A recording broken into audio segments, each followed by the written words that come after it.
Hello, I'm Michael Young, the sociology instructor for Bay College, and this is just a brief demonstration to explain some of the concepts of social stratification and what sociologists mean when they say social location and life chances. To illustrate what these are, I just have a quick video and a website that I'm going to show you that refers to how your social location and life chances are influenced by the society that you live in. For starters, let's talk a little bit about social stratification. As you remember from the course discussion in the chapter, social stratification refers to systems that a society develops to create hierarchies or rankings of people in that given society. So if we use the United States as an example, we use social class as a stratification system. In the United States, we have 5 social classes: the elite, the upper class, middle, working, and lower class. Some argue that there's a 6th social class called the underclass or deep poverty, which would be below this line. When students talk about getting a college degree to move up in social class, they're talking about another term that's important called social mobility. Social mobility is the ability of a group of people in a society to move up or down the social class ladder. That's called upward or downward mobility. There's also a term called exchange mobility. This is when large groups of people exchange places in the stratification system. So millions of people in the working class exchange places with millions of people in, say, the middle class. Intergenerational mobility is the ability of one generation to move up in social class compared to their parents. So, for example, how easy is it for you to move above the social class that you were born into? Structural mobility is where sociologists pay most attention to regarding the social systems that we're a part of in terms of the economy and various institutions for social mobility.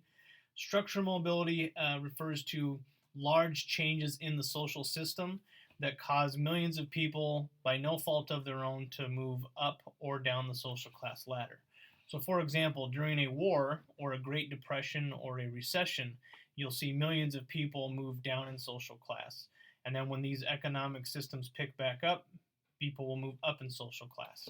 We can also talk about different systems that are in place in an entire society that has these types of classes that make it easier for people to move up or down in social class. Things like cheap college education,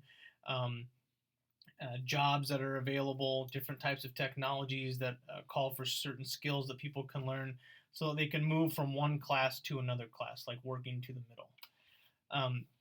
As you think about social stratification, a lot of times people think, well, if people work hard and get a job and get motivated and get an education, that they can move from one social class to the other. And that's relatively true, but that's only one part of the bigger picture regarding social stratification and social mobility.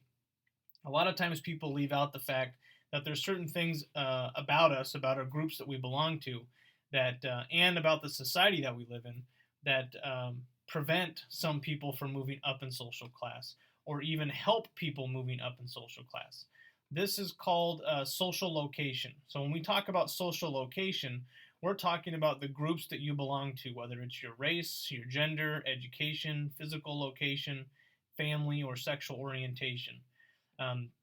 So as you know, you have little control over your race, the gender that you are born into, the education of your parents, your physical location that you live in or that you're born into.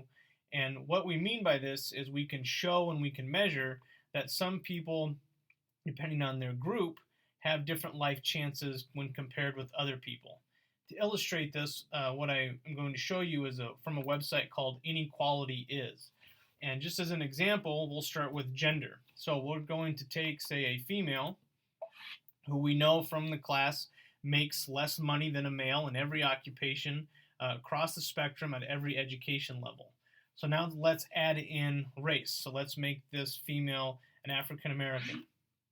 And then we add in another aspect of social location, which is age. So for a 25 to 34-year-old, this African American female obviously will have more opportunity than, say, 55 to 64-year-old African American female, simply by the time period that she lived in. So we'll make our example 25 to 34. Let's give this African American female 25 to 34 a bachelor's degree. And as we can see, based on the economic data that we have available to us, and based on average income for her group, or her social location, if you will, she makes on average $41,426, which would place her roughly in the middle class, or right about here, because the median, which is the middle of the average income in the United States, is at $50,000. So she'd be doing pretty good. But what I want to do is jump back real quick and show you a comparison. So the question is, where do I stand among people similar to me in all ways but one?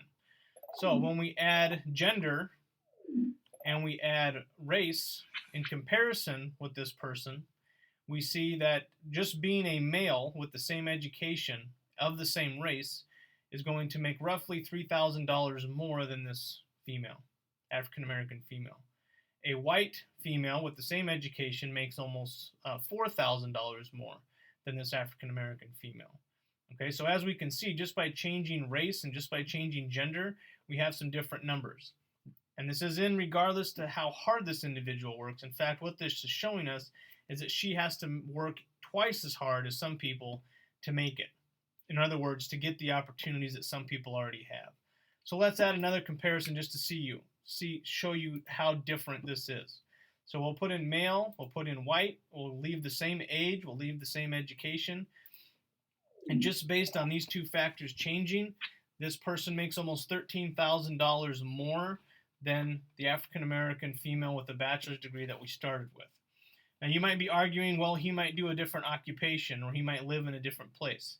But here's the thing, even when we account for education, for occupation, for geographic location, and we calculate all those into figuring this out, what we find is that there's still a big gap between a person's race, their gender, and the education that they have. And why is this the case? Why do we continue to find these inequalities among the different genders, races, even when they have the same education? That's really easy. It's because of the stratification system.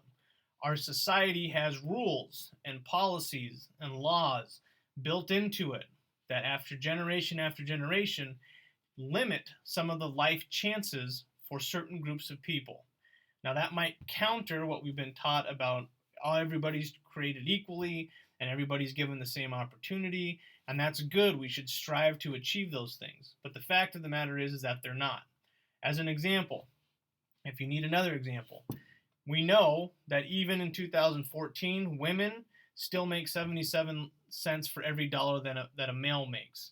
And why that might not sound like a lot of money, over time, that means that women are going to have to work harder, twice as hard as men, in order to move up or to experience social upward mobility. If that woman is then African American, she's going to have to work twice as hard as her counterparts to move up in social mobility. So that's what social location and life chances are.